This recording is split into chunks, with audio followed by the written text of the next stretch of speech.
Uma boa noite, paz e amor aos irmãos, às irmãs. Vamos iniciar o nosso trabalho da noite.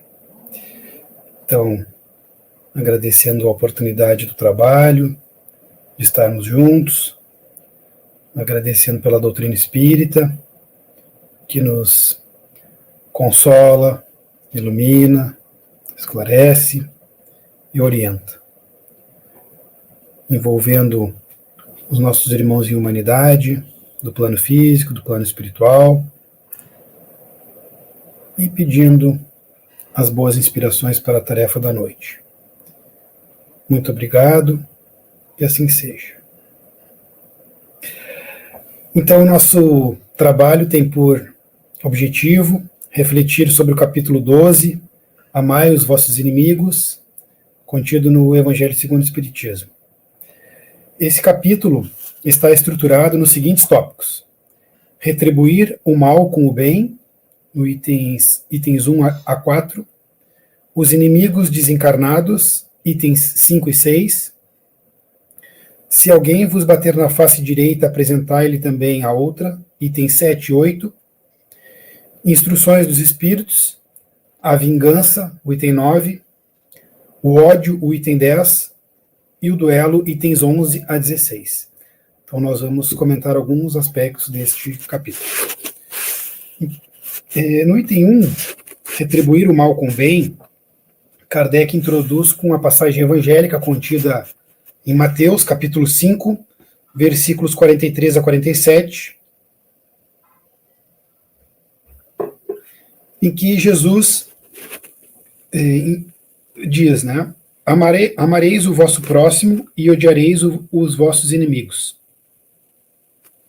Eu, porém, vos digo, amai os vossos inimigos, fazei o bem aos que vos odeiam, e orai pelos que vos perseguem e caluniam, a fim de serdes filhos do vosso Pai, que está nos céus, e que faz levante o sol para os bons e para os maus, e que chova sobre os justos e os injustos.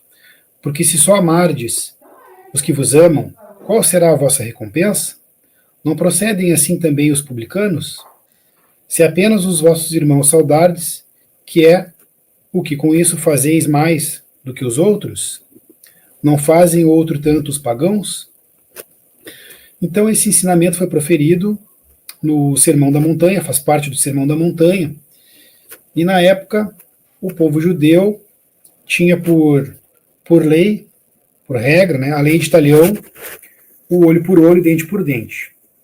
Então interpretava o mandamento amarás o teu próximo, que os hebreus já praticavam, mas de uma forma restrita, de uma forma limitada ao amor apenas do próprio povo, ou aqueles considerados justos. Então, por exemplo, os estrangeiros, como os romanos, os samaritanos, os publicanos, os pecadores, eram considerados inimigos, pois assim considerados indignos de amor, né? Então, quando Jesus menciona essa frase, odiareis os vossos inimigos, ele não está reproduzindo um mandamento divino, e sim uma tradição da época em que derivava dessa interpretação limitada e equivocada dos costumes. Então, Cristo ele vem corrigir e ampliar o sentido do amor, buscando convidar a humanidade a superar o egoísmo, o revanchismo e todas as formas de inimizade.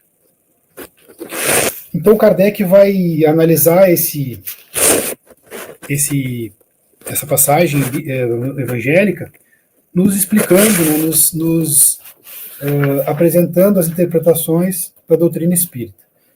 Então, o amor, ele é o princípio da caridade. E o amor aos inimigos seria, então, o ápice dessa caridade, né? O ápice da aplicação desse princípio, dessa virtude. Porque amar os inimigos é um exercício um tanto quanto difícil e pressupõe essa predisposição ao perdão, à humildade, ao reconhecimento do outro enquanto ser que precisa, né, de respeito, de consideração, de empatia. Mas Kardec vai nos explicar, então, que o sentido da palavra amar, nesse contexto, precisa ser elucidado. Então, Jesus, assim falando, ele não pretendeu que nós tenhamos com os inimigos, com aquelas pessoas que nos querem mal, né, ou com quem temos divergências, antagonismos. Jesus não pretendeu que nós tenhamos a mesma simpatia, a mesma afeição, a mesma consideração por essas pessoas que podem até abusar da nossa boa vontade, das nossas atitudes, né? Então é preciso, sim, diferenciar o que significa amor nessas relações.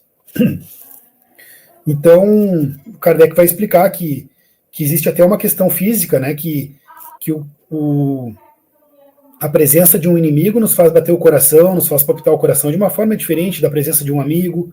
Então, que existe toda uma explicação ali fluídica em relação às vibrações que são emanadas na presença de um amigo, né, em que as vibrações são benéficas, em vibrações prejudiciais na presença de pessoas que estão vibrando ali ou mentalizando não tão positivamente para conosco.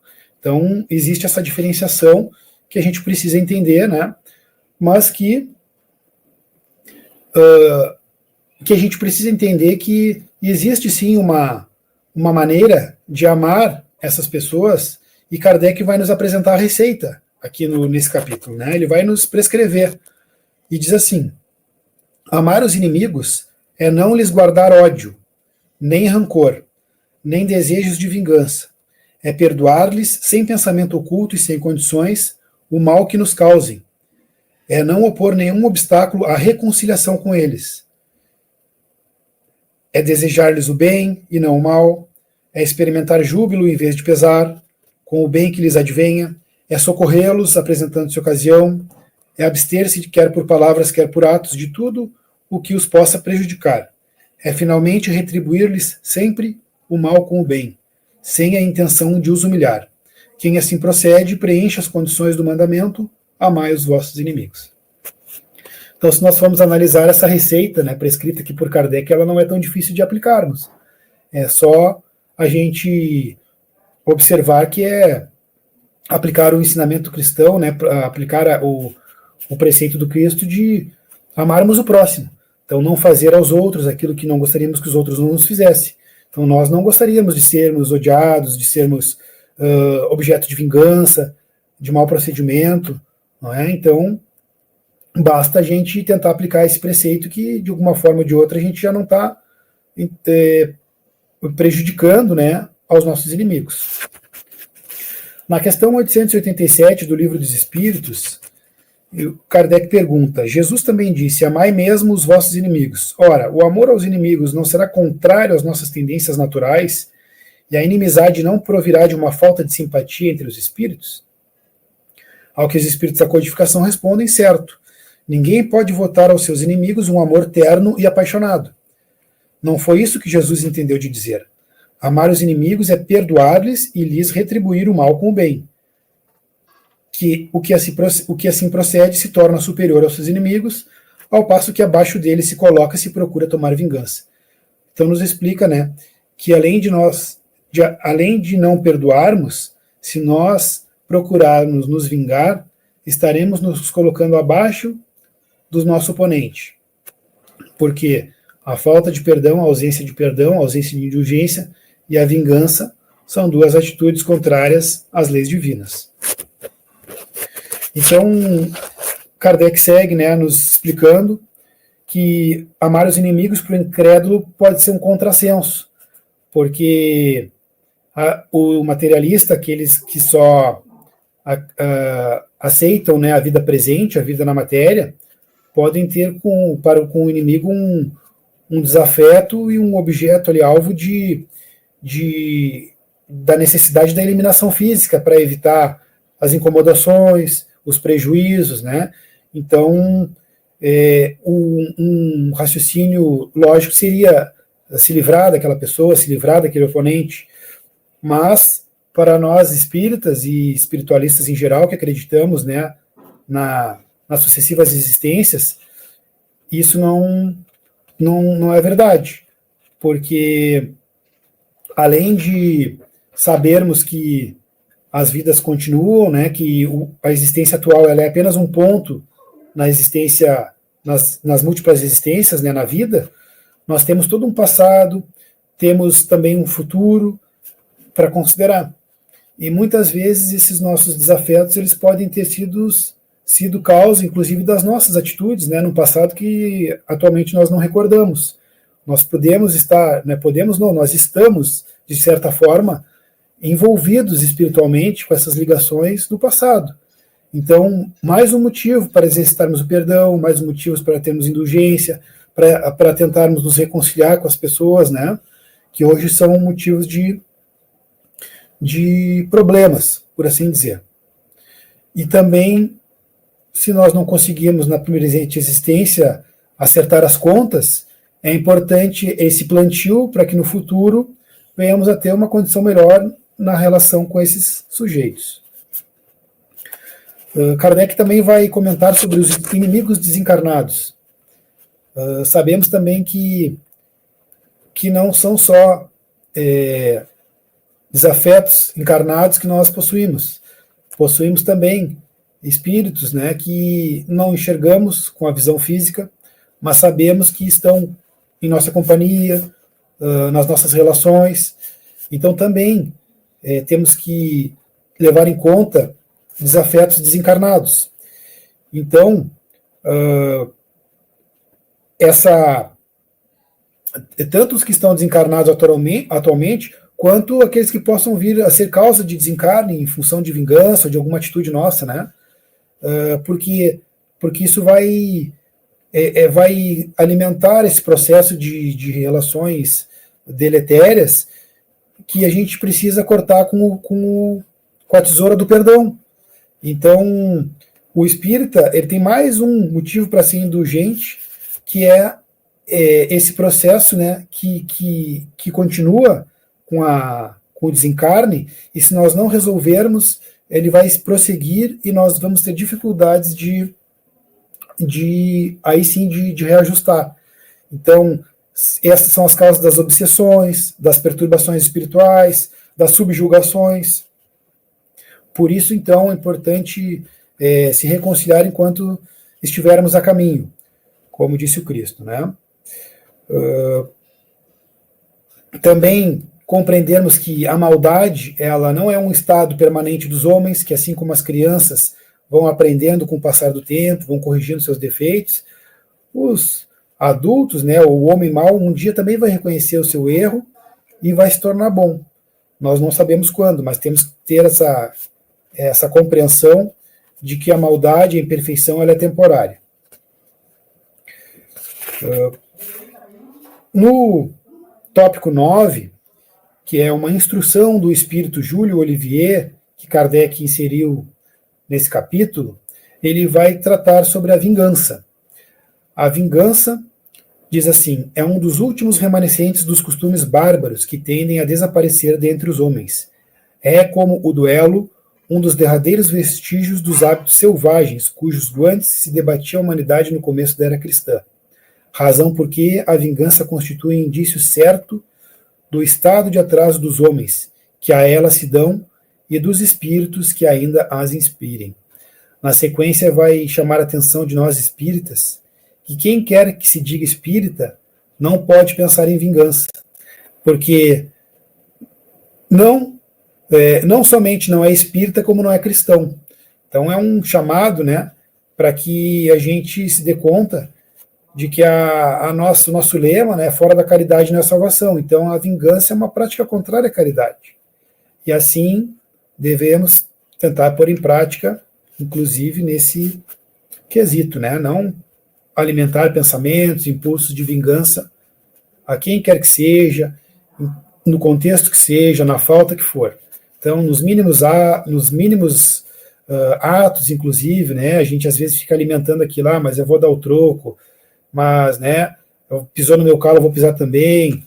Então, no esporte também, né? Às vezes a gente tem algumas liberdades no esporte, mas me fez uma falta, vou fazer uma falta também.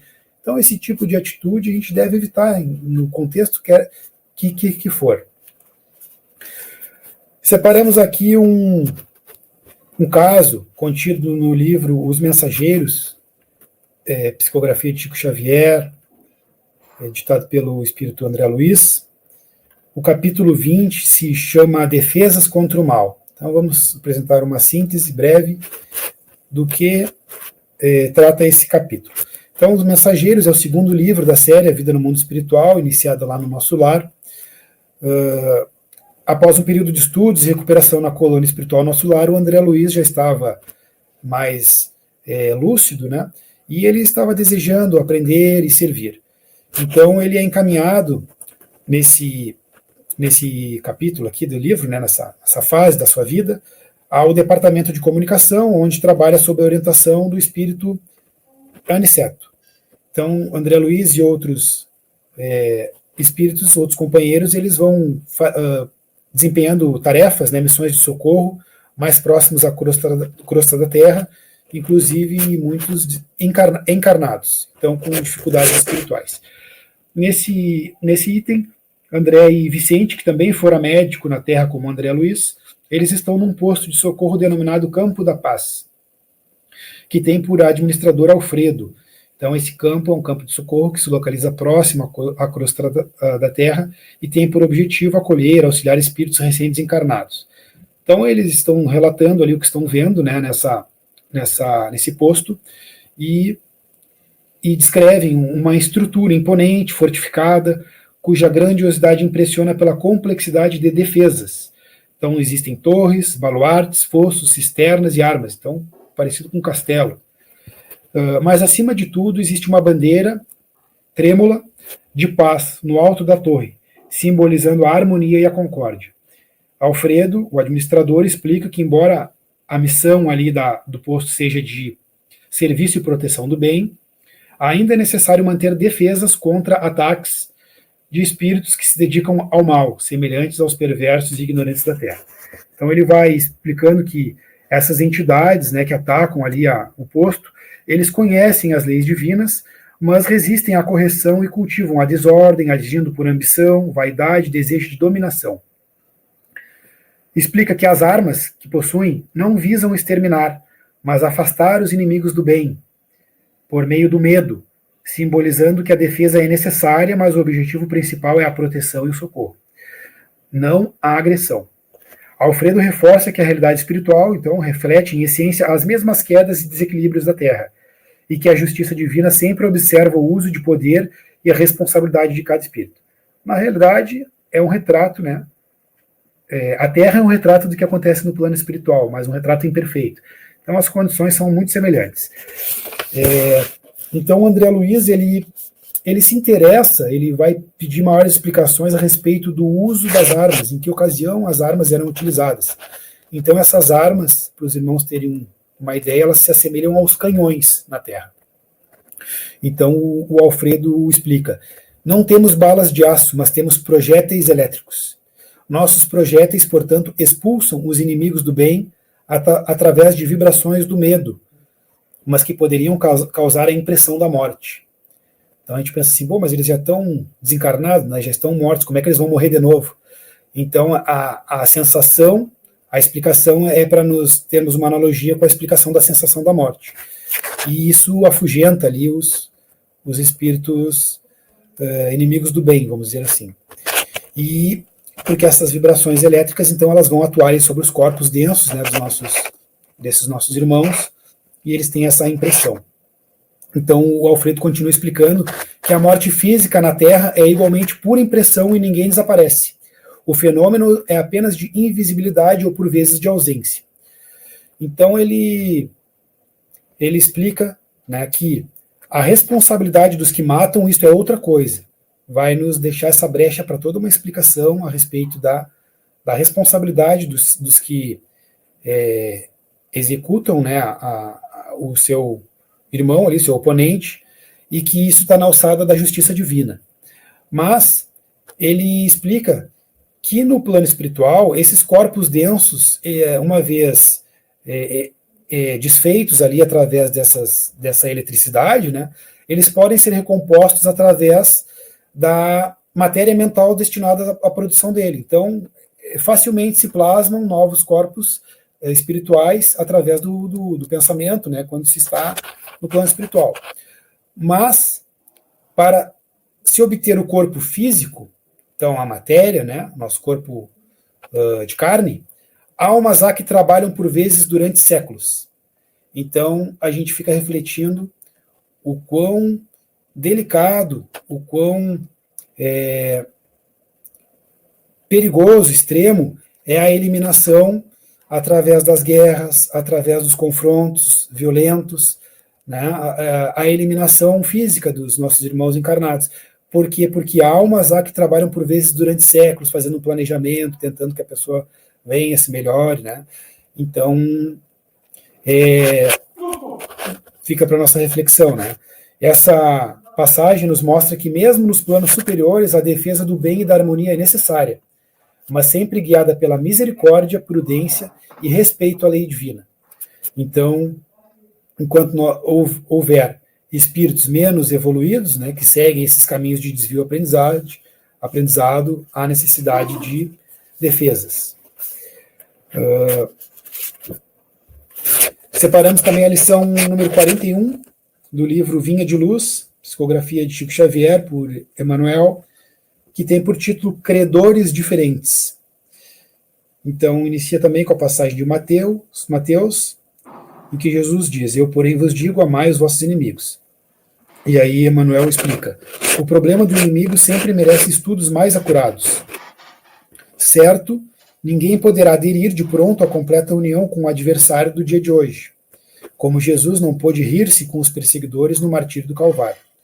Entretanto, a advertência do Senhor, conclamando-nos a amar os inimigos, reveste-se de profunda significação em todas as facetas pelas quais a examinemos, mobilizando os instrumentos de análise comum. Geralmente somos devedores de altos benefícios a quantos nos perseguem e caluniam. Constituem os instrumentos que nos trabalham a individualidade, compelindo-nos à renovação de elevado alcance que raramente compreendemos nos instantes mais graves da experiência. São eles que nos indicam as fraquezas, as deficiências e as necessidades a serem atendidas na tarefa que estamos executando. Os amigos, em muitas ocasiões, são imprevidentes companheiros, porquanto contemporizam com o mal. Os adversários, porém, situam-nos com vigor. Pela rudeza do inimigo, o homem comumente se faz rubro e indignado, uma só vez, mas pela complacência dos afeiçoados, torna-se pálido e acabrunhado, vezes sem conta. Não queremos dizer com isso que a criatura deva cultivar inimizades. No entanto, somos daqueles que reconhecem por beneméritos credores quantos nos proclamam as faltas. São médicos corajosos que nos facultam corretivo. É difícil para muita gente na Terra a aceitação de semelhante verdade. Todavia, chega sempre um instante em que entendemos o apelo do Cristo em sua magna extensão. São credores do nosso afeto, do nosso respeito, da nossa consideração, da nossa humildade, né? Então, os inimigos, os menos amigos, como diria a irmã Maria Guedes, estão aí para nos ensinar. Então, encaminhando para o final, lembrar, né, que amar os inimigos não significa ter uma afeição artificial, uma afeição que não existe, e inclusive uma afeição que nos possa até prejudicar, até nos fazer mal, né? Mas amar os inimigos é não alimentar o ódio, o desejo de vingança, agir com benevolência nas ocasiões que se apresentarem, buscar orar por aqueles que nos perseguem, nos caluniam, né? A prece é um poderoso recurso para desfazermos as inimizades, as antipatias, desejando também com sinceridade a regeneração moral do outro, se soubermos que aquele irmão está caindo em erro, né? Se continua batendo na mesma tecla, porque isso nos ajuda a conservar a paz interior, nos ajuda a não guardar ressentimento, que são esses venenos, né, que nos intoxicam a alma. Então, na medida das nossas possibilidades, buscar esse domínio, né, esse autoconhecimento sobre nós, e nas ocasiões que se apresentarem, a gente tentar, né, pôr em prática o ensinamento do Cristo e estaremos assim em sintonia com as leis divinas, né? Então, vamos fazer a nossa prece, agradecendo as lições aqui que a doutrina nos oportuniza. Obrigado, Pai, obrigado, Jesus, aos amigos espirituais que nos acompanham, da Corrente de Paz e Amor. Queremos agradecer pela tarefa envolvendo os nossos irmãos em humanidade, os irmãos que retornam à pátria espiritual, a nossa família da paz e amor, nossos amigos, todos os nossos entes queridos, companheiros do caminho, que estamos caminhando, né, passo a passo, a nossa evolução espiritual, que não cessa. Ora aqui no plano físico, ora no plano espiritual, estamos sempre procurando nos sintonizarmos com Deus. Muito obrigado, desejamos a todos uma boa noite, bom final de semana, e muita paz e muito amor. Assim seja.